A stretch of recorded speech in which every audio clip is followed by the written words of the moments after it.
understands if you love technology and use it to help you manage all of your tasks.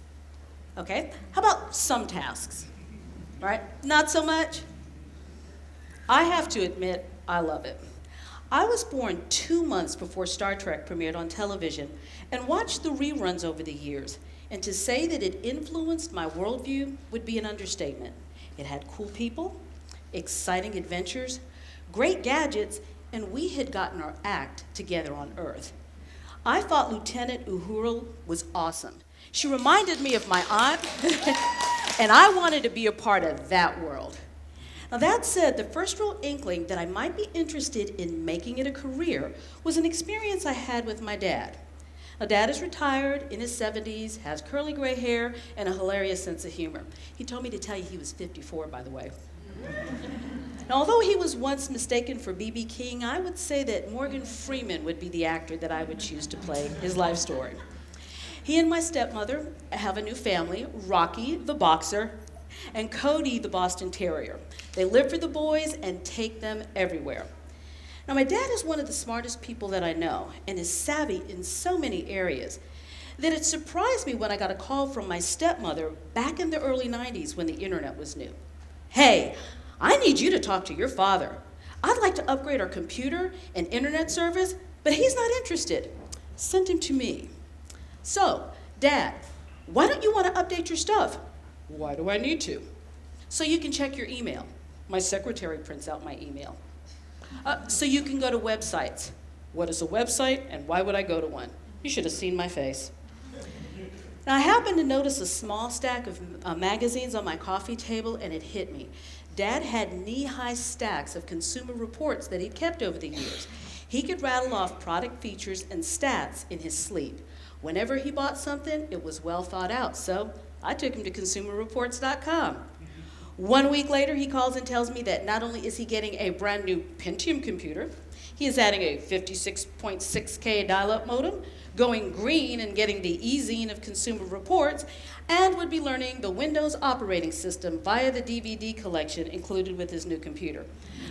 All this, and we were still sporting a 386 with a 14.4 connection. And for those of you who do not know the pain of dial-up, back before we had the lightning speeds that we have today, the internet moved at a snail's pace. It made a funny noise when you logged on, and there was no Wi-Fi. Now, these days, Dad leaves his computer in his room and surfs the web via his Galaxy tablet. Now, as fate would have it, I moved from the classroom to educational technology and help teachers and students integrate technology throughout their instruction. It's a creative outlet as well as a chance to be an active part of the digital society. Plus, you get to learn cool things to share with others. Now, that passion found a cause the first time I heard the term, the digital divide, the gap between the technology haves and have-nots. Now, back then, it was defined as access to multimedia computers and the internet. Today, we would add whether or not you are a technology consumer or producer.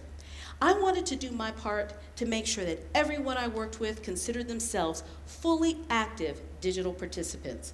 You see, we all have various levels of participating, and we can never assume that students and/or adults are equally digitally literate. What we'll explore today will help us all re-examine our participation and especially help teachers meet the needs of their students. Now, when I first started in this position, I was fired up. Our school system had recently implemented a technology in the classroom program. Selected teachers received an electronic suite, including a state-of-the-art laptop, an LCD projector, a digital video camera, a cart to hold everything, and an interactive whiteboard that connected to the computer and could be used to store lesson plans or anything that the teachers or students wrote. It was an exciting time. Now, there was an expectation that these teachers, in turn, would share lessons and resources with others, so that when the school system rolled the carts throughout the county, we'd be ready. So this one day, I walked into the classroom of one of the most talented, highly effective teachers with a giant smile on my face. Hey, you ready to learn how to use your goodies? She froze like a deer in the headlights. She glanced over at her unopened boxes and back at me, and tears streamed down her face. Now, you know that scene from A League of Their Own where Tom Hanks says, "There's no crying in baseball"? I think I knew how he felt because in the back of my mind, there was no crying in technology. Now, I wished that I had noticed the cart before I had opened my mouth. Her reaction had nothing to do with her new equipment. She had a lot on her plate: state testing, early intervention plan meetings, team leader responsibilities, and more than anything, she was worried that she had let me down. She hadn't. We rescheduled, and a few weeks later, she stopped me in the hallway bursting with excitement. Her new tools had unleashed an enthusiasm she didn't realize she had lost. Plus, she wanted to make sure that we had plenty of bulbs for her projector because we had unleashed the dragon and it was on. Now, fast forward a few years later, we had updated our benchmark testing system as there was a greater emphasis on data-informed instruction for all grade levels. I remember my son, who was in elementary school at the time, asking me, "Why do we have to take these tests?"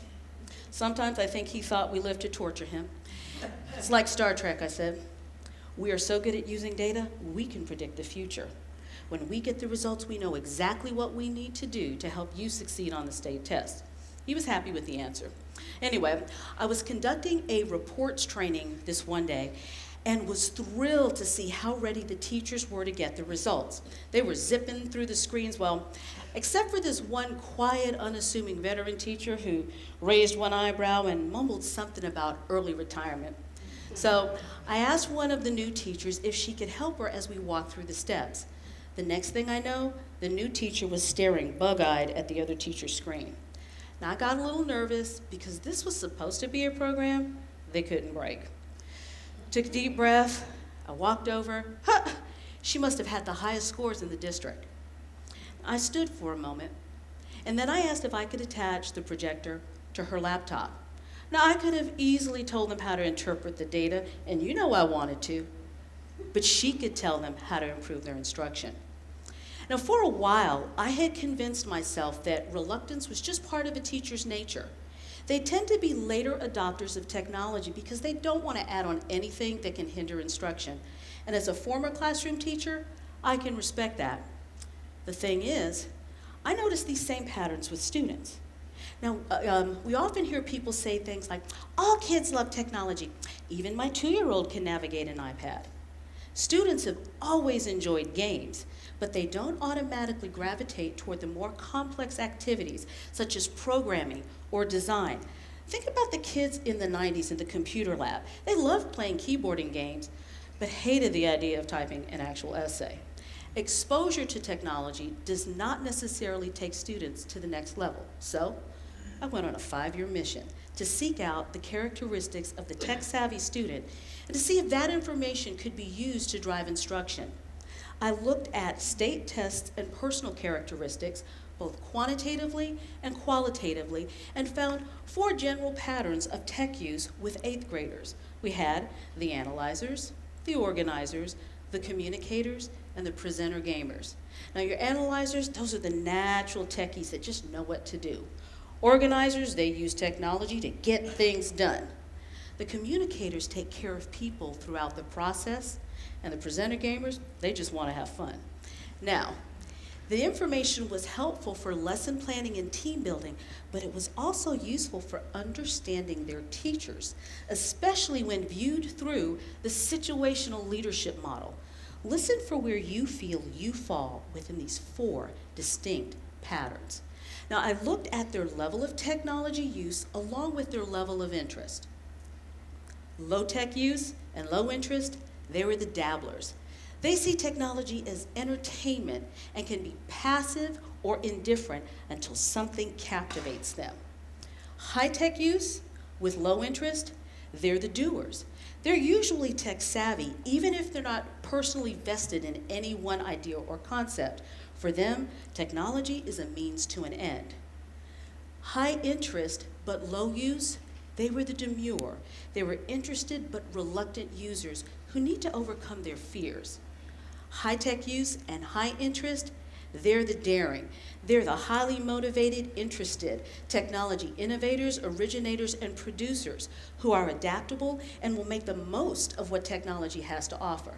However, they can be guilty of exclusion by living in their heads. Now, there's an old saying that you can lead a horse to water, but you cannot make him drink. You can, however, salt his oats.